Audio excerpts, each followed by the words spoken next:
Olá, eu sou a Clara Marques, professora de redação, e se você está entrando no ensino médio agora e está perdido com esse tipo de redação do Enem, presta atenção nessa aula que eu vou te ensinar a fazer esse tipo de texto, tá? Então vamos lá. A redação do Enem costuma ter 4 parágrafos, e cada um desses parágrafos da dissertação argumentativa tem uma estrutura própria. Então vamos relembrar aqui o que é uma dissertação argumentativa. Dissertar é falar sobre um tema. E argumentar é defender uma tese, um ponto de vista. Então, uma dissertação argumentativa é um texto em que você, além de apresentar um tema, se posiciona em relação a ele, né? Por meio de uma tese. Então, a partir de agora, a opinião que você vai ter a respeito do tema vai ser chamada de tese, tá bom? É um nome técnico que a gente dá para esse posicionamento. Então, vamos lá. Primeira coisa. Eu vou mostrar a estrutura do parágrafo e vou mostrar um exemplo de redação nota máxima para essa estrutura, tá? Então, a gente vai ver a teoria e a sua aplicação. Então, vamos lá. Vamos começar pelo parágrafo de introdução. Introdução vem do latim intro, que significa dentro, e ducere, que significa conduzir. Então, se a gente aplicar essa tradução do latim para a nossa realidade do texto, vai ficar conduzir o leitor para dentro. Então, a introdução é a oportunidade que você tem para o leitor entender o tema que você está falando, tá certo? É apresentar a problemática a ele. Então, para fazer essa apresentação, primeiro a gente começa do mais genérico, depois a gente fala do tema e depois a gente se posiciona. É como se fosse um triângulo invertido, né? Então, ó, uma coisa mais... Deixa eu colocar aqui na câmera, cadê? Uma coisa mais geral, mais genérica, que é a contextualização. Depois, uma coisa mais específica, que é o tema da redação. E depois, o seu ponto de vista a respeito do tema, que é mais específico ainda, tá bom? Contextualização é falar em que contexto o tema se enquadra, em que realidade se encontra esse problema, tá?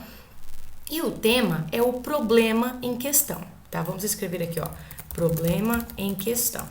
Opa, pronto.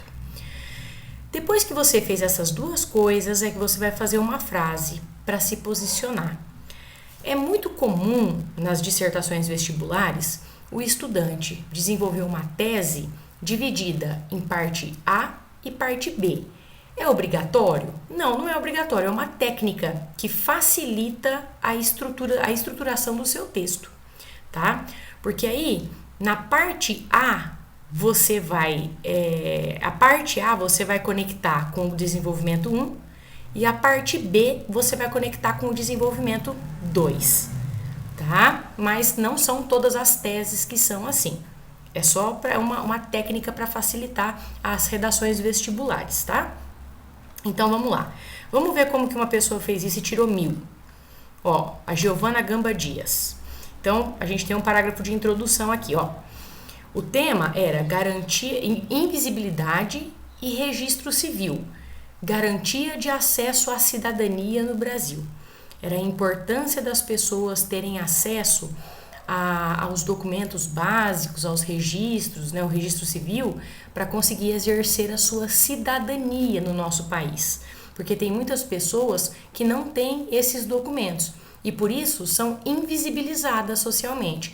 Não têm seus direitos garantidos, não conseguem acessar saúde, educação e por aí vai, tá? Então vamos ver como que a moça fez aqui nesse parágrafo, ó.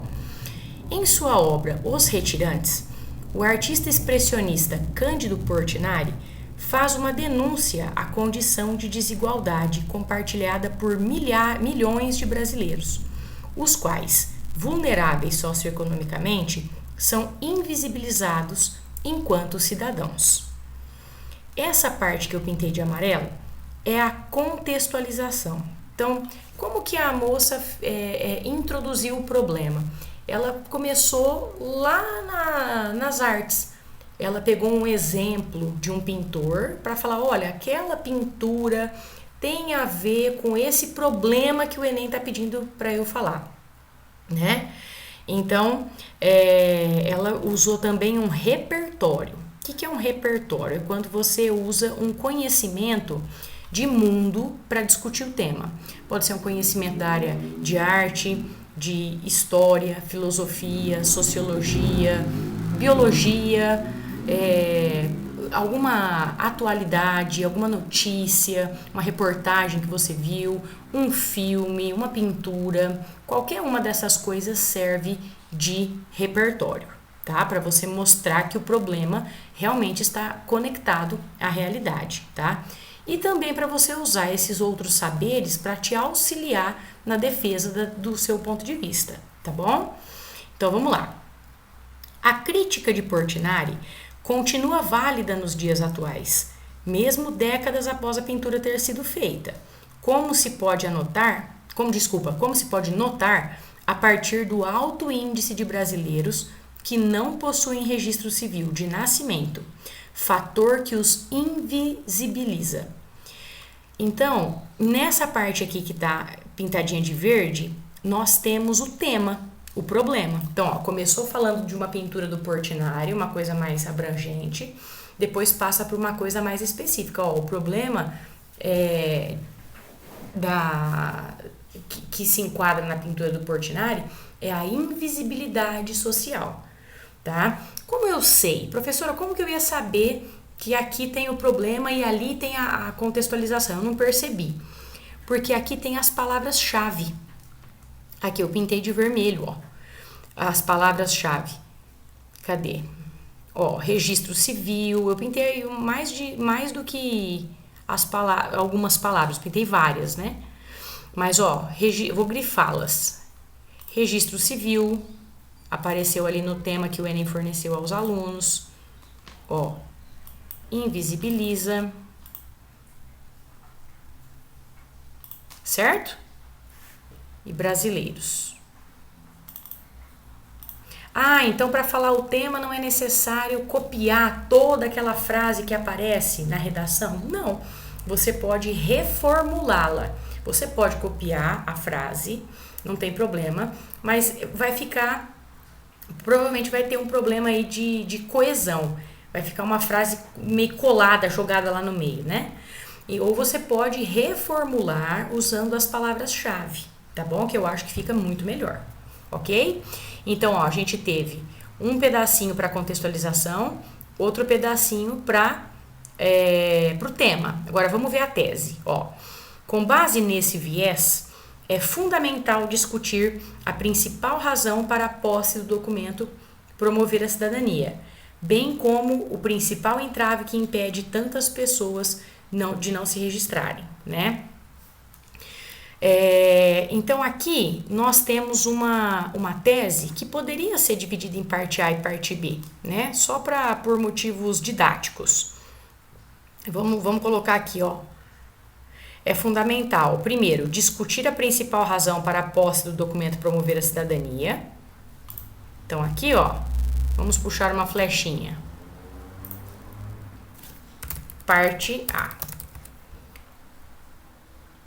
E principal entrave que impede tantas pessoas de não se registrarem. Parte B, tá? Então, a parte A vai ser desenvolvida no parágrafo 2 e a parte B vai ser desenvolvida no parágrafo 3. Tá certo? Ok? Então, o primeiro parágrafo a gente já matou aqui, tá certo? Eu vou dividir essa aula para que ela fique mais concisa. Então, no próximo vídeo a gente vai falar dos desenvolvimentos, tá bem? Então, até lá!